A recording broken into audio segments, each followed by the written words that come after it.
Hello everyone, and welcome back to Let's Play Mass Effect 3. This time with Drake Shepherd. It feels like it's been quite a while since I've last played as Drake Shepherd, with doing a bit of multiplayer. I'm going back here just to show you.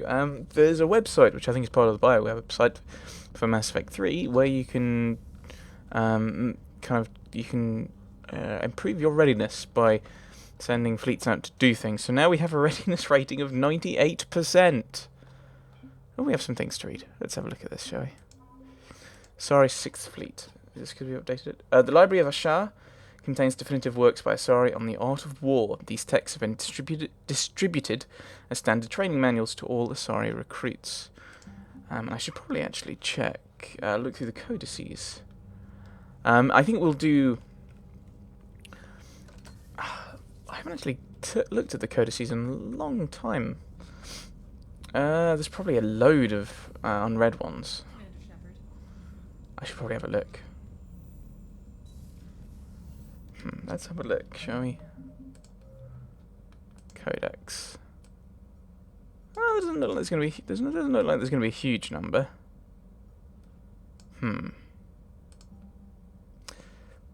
Let's do it now, and then I can drag out my time with Drake. I'm in this really weird thing where I want to get to the end. I want to get to the end and kind of experience everything and experience the story. But it's been like 2 years, and I think it's going to be really weird not playing as Drake Shepherd on this channel. Right, let's have a look, shall we? Admiral Stephen Hackett Jacob Taylor is a human biotic and was once a Cerberus operative working under Miranda Lawson.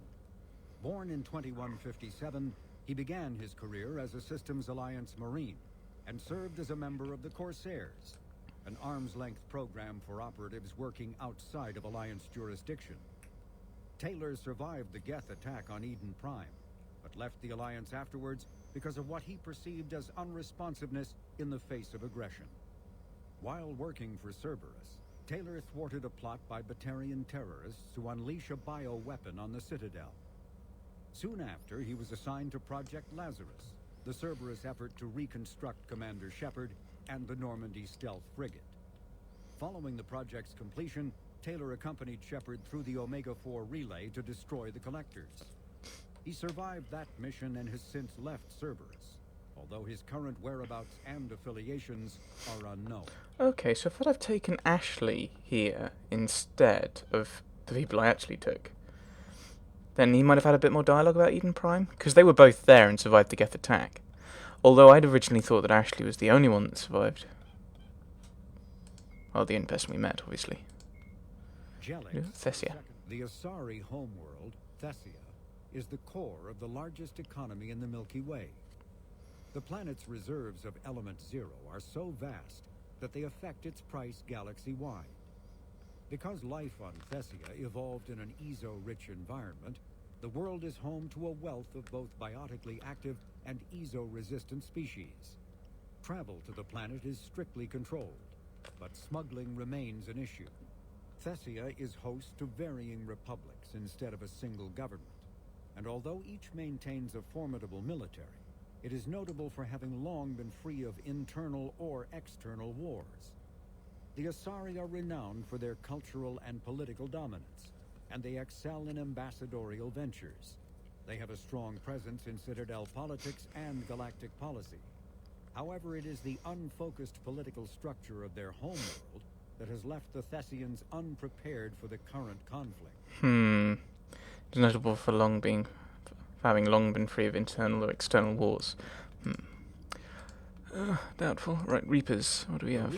Banshee. Banshees are the corrupted Asari often found leading a Reaper strike force.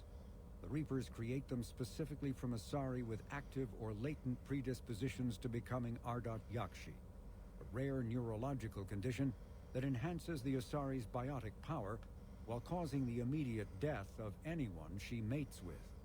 Lumbering as though in constant pain, the emaciated Banshees are surprisingly durable opponents. They are devastating biotics, able to hurl lethal balls of energy and create shock waves as they regenerate. What Alliance military finds most disturbing is the Banshee's ability to spawn her own warp field and seemingly teleport during combat. Although their wails have no apparent physiological effect, the psychological impact is undeniable. When banshees die, their Ardot Yakshi genetics twist against them, causing a biotic implosion to ensure they evade capture. Why do they wail? That's an interesting thought, actually, because obviously Banshee is a term that's been applied to them, assumably by the Alliance.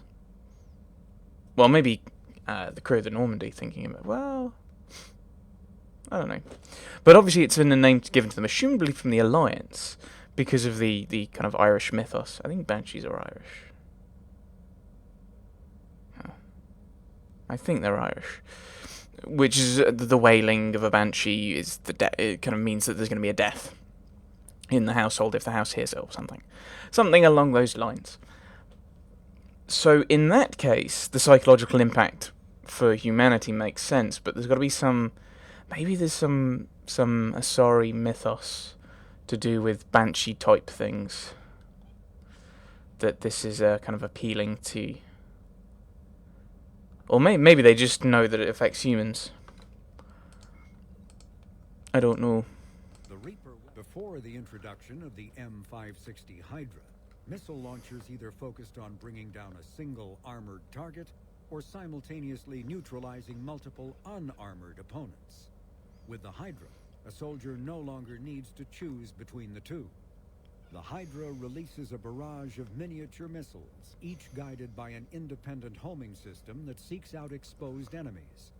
On impact, 3 shaped charges per missile explode in sequence.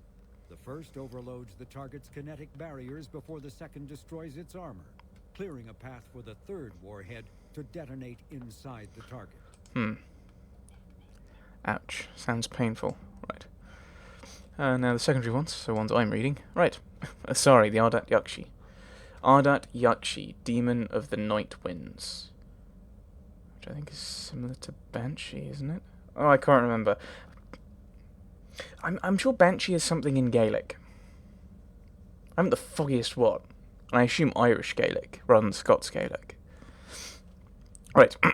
Are Asari suffering from a genetic disorder preventing conventional melding of nervous systems during mating? Instead, Ardot Yakshi electrochemically ravaged their partner's nervous systems, in extreme cases leaving victims as vegetative invalids or corpses. Asari psychologists regard this incapacity for mental fusion as preventing the development of empathy, leading to psychopathy. There is no known cure. That didn't seem to be the case for, her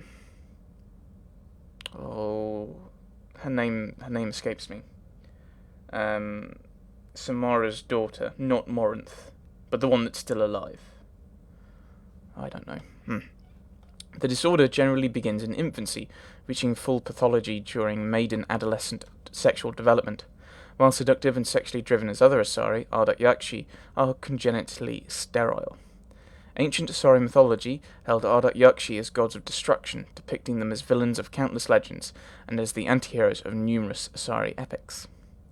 Contrary to popular belief, Ardot Yakshi are neither extremely rare, around 1% of Asari dwell on the AY spectrum. That is quite rare. Nor are they all murderers. Most cultivate and discard countless exploitative and abusive relationships during their legally marginal lives. Despite rumours of Ardot Yakshi, syndicates, by nature, Ardot Yakshi are incapable of long-term cooperation. So that's assumably the lack of empathy thing. As a disproportionately wealthy species, Asari employ their economic reach and media ownership to hide the Ardot Yakshi pathology from the galactic community, placing most Ardot Yakshi in monitored work programs or seclusion, i.e. the monastery. Only the most aggressive cases are sentenced to sanitaria and prisons, or to the execution lists of justicars.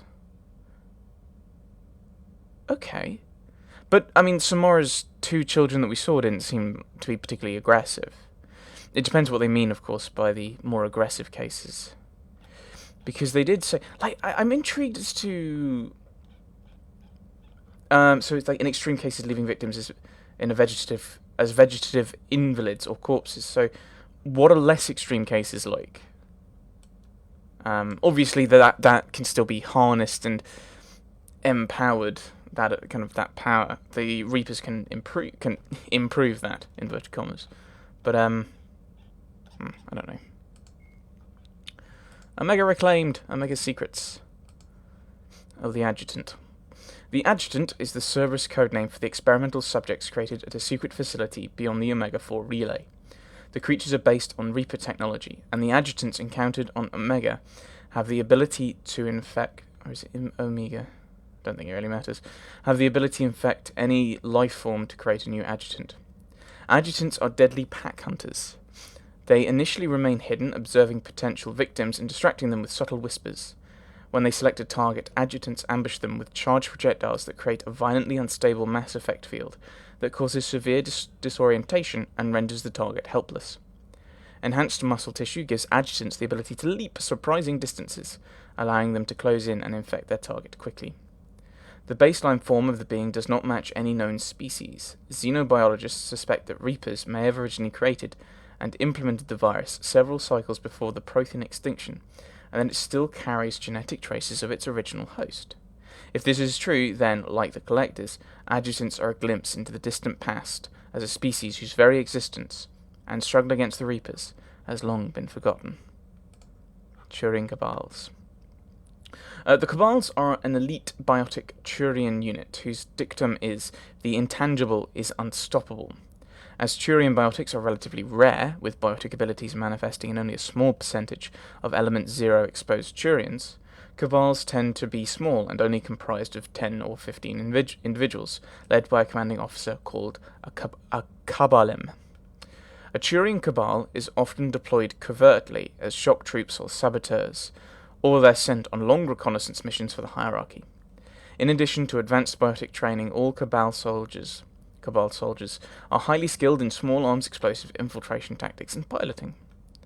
You expect more of them to then be in the Spectres, then.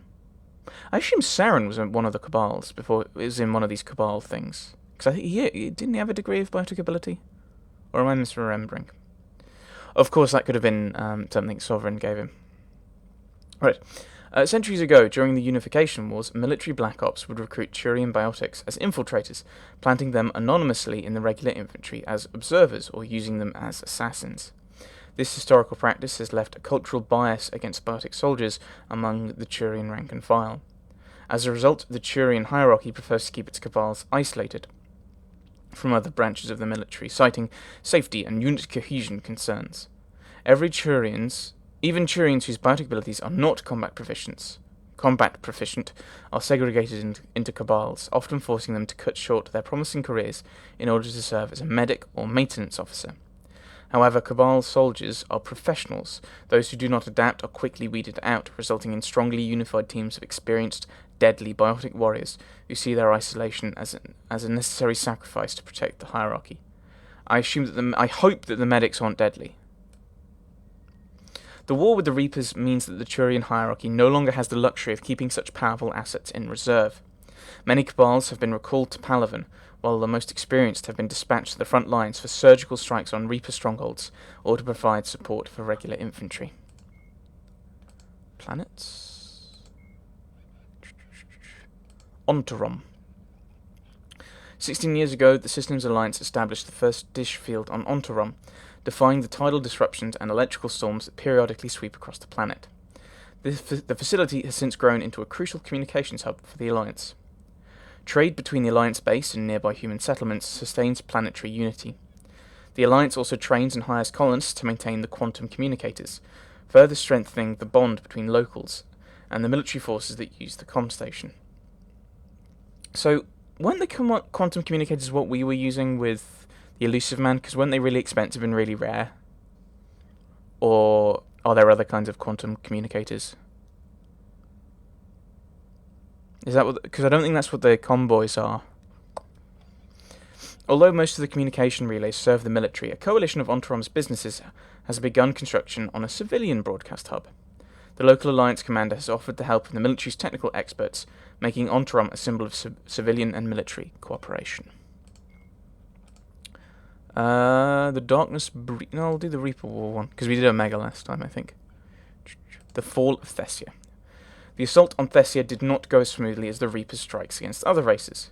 While other species met the Reapers head-on, the Asari resorted to dangerous hit-and-run tactics to harass their attackers. By engaging in guerrilla strategies, blasting a Reaper ship, then jumping to FDL where they could not be tracked, the Asari forced the Reapers to remain on the defensive. Unfortunately, the Reapers' greater numbers allowed them to accept certain losses, so they soon ignored the attacks against them and began orbital bombardment of Thessia. This in turn forced the Asari to defend their homeworld with a more traditional stance, facing the Reaper forces directly.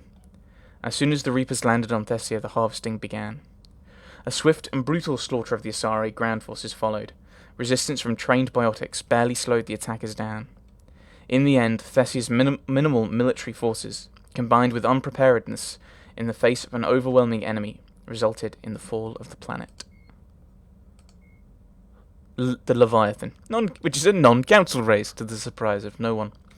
Essentially nothing was known of the aquatic species dubbed Leviathan before Commander Shepard's report to Task Force Aurora. No record of the species' true name exists. No ruins are attributed to their civilization, and no influence on other races has been recorded. The Task Force... sounds like they're added just for the DLC. The Task Force can only conjecture based on the limited information provided by Shepard. Their current world is unlikely their homeworld, so it is surmised that the Leviathans mastered technology in spaceflight, despite their immense size and aquatic nature. Their ability to communicate with and mentally dominate land-based sapients would have been a necessary step, and so whatever homeworld the Leviathans hail from would have included a Thrall species, whose civilization served these purposes. Presumably, their bodies can withstand both the extreme pressure of the depths and the lesser pressure of a coastal area where they might come into contact with these Thralls. Transporting a creature the size of the Leviathan into space would have been a significant engineering challenge. It is likely they used EZO for ease of travel, as the Hanar do, and employed cybernetic filtration to breathe air as well as oxygenated water. It is unknown if the Leviathans have modified themselves with the equivalent of a biotic amplifier, but it seems probable. The faster-than-light communication of their pulses would require precise control previously unknown to modern science. One can only guess at the innovations of this species, and the Leviathans are volunteering no such information.